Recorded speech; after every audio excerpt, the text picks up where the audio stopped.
बिस्मिल्लाहिर्रहमानिर्रहीम। अस्सलामु अलैकुम वरहमतुल्लाहि वबरकातुहू। हमारे ज़िले के सदर कह रहे थे बोलना तो हम जानते हैं, बल्कि ज़िला सदर साहब आप जमात की बुनियाद, जमात के मजबूत पिलर होने के साथ साथ खुद में काबिल वकील भी हैं। हम आपके पीछे हैं, आपके एक अल्फाज को हम नोट करके और उस पर स्टडी भी करते हैं और उस पर बोलना भी आवाम के दरमियान में कोशिश करते हैं। तशरीफ फरमा हमारे ज़िले के सदर जनाब चौधरी फहीम एडवोकेट साहब और हमारे दरमियान में तशरीफ फरमा हमारे साबिक नगर सदर जनाब मौलाना बिलाल साहब, जनाब हाजी जुल्फ़िकार साहब, नूर मोहम्मद मलिक साहब, मौलाना साबिर साहब, मिराज भाई, मास्टर मुजम्मिल साहब, उमर अनीस साहब जिनका ताल्लुक जैनपुर से है। हमारे दरमियान में तशरीफ फरमा मोहम्मद शौकीन साहब, मोहम्मद अकरम साहब और इमरान भाई जो मौजूदा सभासद हैं, फुरकान चौहान साहब साबिक सदर सभासद, अब्दुल कलाम साहब उर्फ गुल्लू। हमारे दरमियान में तशरीफ फरमा मोहम्मद सिकंदर साहब, चौधरी हनीफ साहब, पप्पू भाई जिनका ताल्लुक बीएसपी पार्टी से है, बीएसपी में रहे हैं, लेकिन इंशाल्लाह आज मजलिस इत्तेहादुल मुस्लिमीन की शमूलियत अख्तियार करेंगे, मजलिस इत्तेहादुल मुस्लिमीन को ज्वाइन करेंगे। और हमारे दरमियान में तशरीफ फरमा हमारे भाई जनाब सुशील गुज्जर साहब, मोहम्मद आरिफ साहब, आस मोहम्मद साहब, चाचा मलूक साहब और मेरठ से हमारे साथ तशरीफ फरमा जनाब हाजी नौशाद कुरैशी साहब, याद मोहम्मद अंसारी साहब, तमाम जिम्मेदारान कारकुनान मुहिबान मजलिस, नौजवान साथियों, जैसा कि अभी हमारे सदर साहब ने, जिला सदर फहीम एडवोकेट साहब ने उत्तरकाशी का जिक्र किया कि किस तरीके से वहाँ पर नारे लगा लगा कर दुकानों पे हमले किए जा रहे हैं, घरों के दरवाजों पे भीड़ का इकट्ठा होकर के वहाँ पर खौफ के माहौल को पैदा किया जा रहा है और ये नारे लगाए जा रहे हैं कि उत्तरकाशी से जाइए, पलायन करिए, यहाँ से निकल जाइए, पाकिस्तान, कब्रिस्तान, इस तरह के जिक्र वहाँ किए जा रहे हैं। और लोगों को यही कहूँगा कि इसी गली की खाक से अपनी खाक मिलाएंगे, ना बुलाए किसी के आए थे, ना निकाले किसी के जाएंगे, क्योंकि यहाँ पर अल्हम्दुलिल्लाह हम बाई बर्थ भी हैं, बाई चॉइस भी हैं और जो लोग मुल्क के अजीम में, वतन अजीज में इस तरीके के माहौल को पैदा करना चाह रहे हैं, वो मुल्क के दुश्मन हैं, वो सेकुलरिज्म के दुश्मन हैं, वो प्लुरलिज्म के दुश्मन हैं, वो मुल्क में अजीज अमन चैन सुकून के दुश्मन हैं। तो इस तरीके के माहौल को पैदा करना चाह रहे हैं। और दूसरी चीज यह है कि वहां पर ताज्जुब इस बात का है कि पुलिस के सामने ये सारे हालात को पैदा किए जा रहे हैं, बल्कि वो घरों पे हमला कर रहे हैं और पुलिस उनको एक सिंगल डबल स्टार वर्दी में वो पुलिस वाला उनको रोक रहा है वहां पर सिंगल। अगर कोई मुसलमान होता, दलित होता या हमारे किसी और समाज का भाई होता ना, तो अभी तक पुलिस की फोर्स उसके घर पे उसके खानदान को उठा करके जेल में लाकर ठोस देती, उसके घर पर अभी तक बुलडोजर को ले जाकर उसके घर को तोड़ दिया गया होता। लेकिन ये सब हुकूमत के इशारे पे हो रहा है, खौफ का माहौल हुकूमत के इशारे पे। ये जो आज बीजेपी कह रही है सबका साथ सबका विकास, ये बिल्कुल झूठ बात है। बीजेपी सबका साथ सबका विकास का जो नारा है, बिल्कुल इस नारे की बुनियाद भी झूठी है। अगर बीजेपी सबका साथ सबका विकास की बात करती तो आज हमारे सरोवर सीनों पे गोलियां नहीं चल रही होती। अगर सबका साथ सबका विकास ये हकीकत होता तो आज हमारे घरों के दरवाजों पर लाकर बुलडोजर को नहीं चला दिया गया होता। बीजेपी की हुकूमत कंट्रोवर्सी को पैदा करके और तमाम के तमाम जो समाज है, दलित और मुसलमानों पे जुल्म और जास्तियां करके एक बड़े वोट बैंक को खुश करके बीजेपी उनकी बुनियाद पर अपनी सियासी महिलात को तामीर किए बैठी है।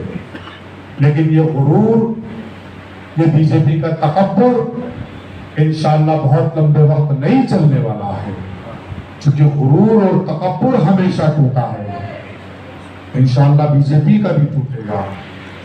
मेरे बुजुर्गों, दोस्तों, मैं आप तमाम के लिए नया नहीं हूं, मैं तो आप तमाम के दरमियान में आता रहा हूं।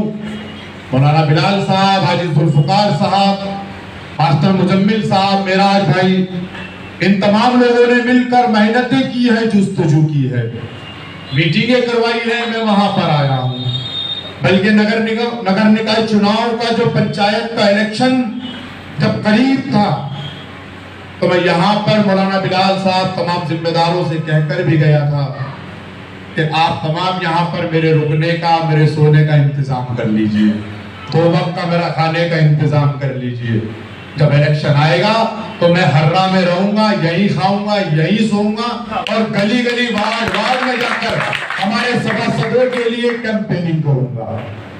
इसलिए क्योंकि मुझे हर्रा से सबसे ज्यादा उम्मीद थी, उस वक्त मेरे पे जिले की जिम्मेदारी थी और मुझे सबसे ज्यादा उम्मीद हर्रा नगर पंचायत से थी कि हमारे सबसे ज्यादा काउंसलर अगर कहीं से जीत कर जाएंगे तो वो हर्रा से जाएंगे। यकीनन मेहनतें हुई, जुस्तजू हुई और तमाम आवाम के दरमियान में पार्टी की पॉलिसियों को पहुंचाया। लेकिन हार और जीत का फैसला अल्लाह तबारक व तआला की बारगाह में होते हैं।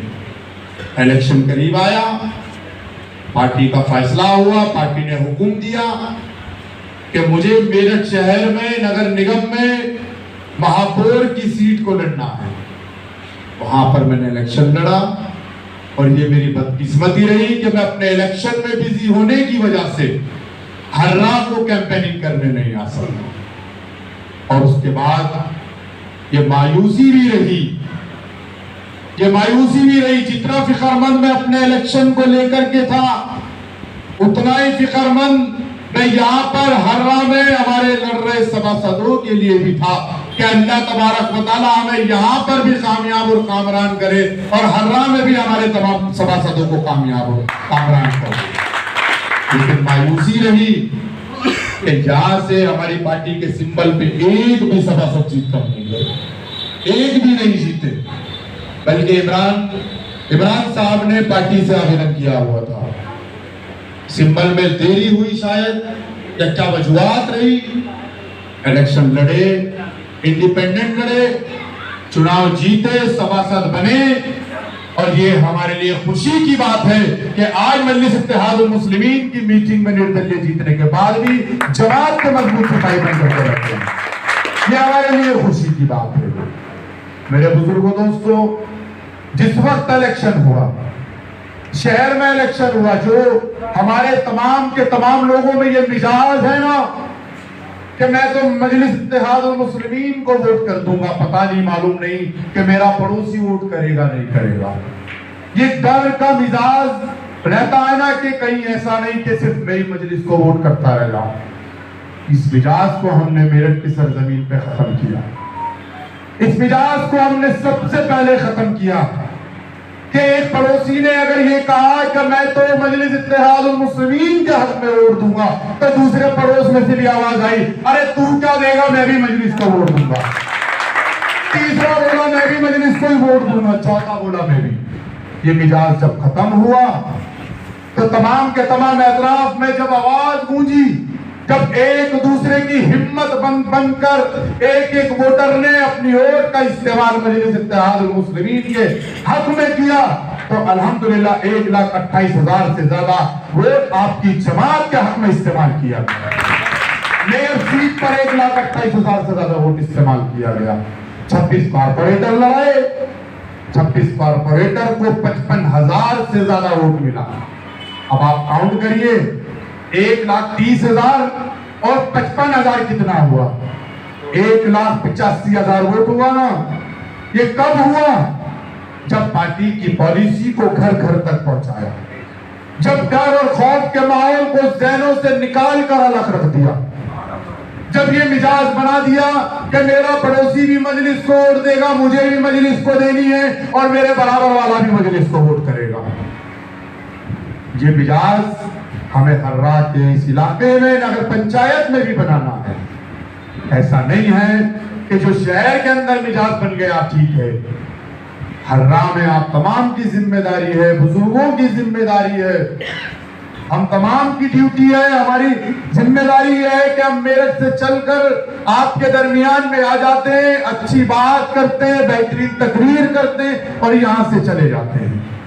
लेकिन हमारे जाने के बाद ये आपकी जिम्मेदारी बन जाती है, ये नौजवानों की जिम्मेदारी बन जाती है कि एक नौजवान जो मजलिस का मजबूत सिपाही है, वो जिस गली में रहता है उस गली में अगर 20 मकान है या 30 मकान है या 15 मकान है, ये उस एक जमात के जिम्मेदार की जिम्मेदारी बन जाती है कि वो उन 20 मकान पे 15 मकान पे अपनी पूरी गली में मेहनत करके एक एक दरवाजे को खटखटाकर मजलिस इत्तेहादुल मुस्लिमीन के लिए पैगाम दे, मजलिस के हक में उनके वोट का इस्तेमाल करवाए।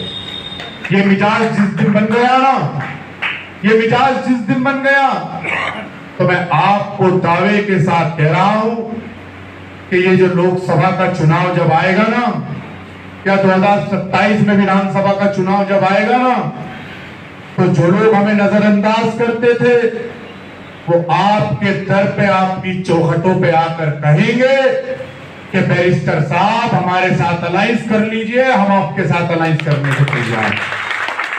कमजोर के साथ कौन जाता है?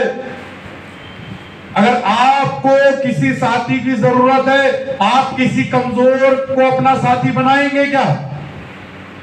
कमजोर के साथ कोई नहीं जाता और ताकतवर के पास सब जाना चाहते हैं। आप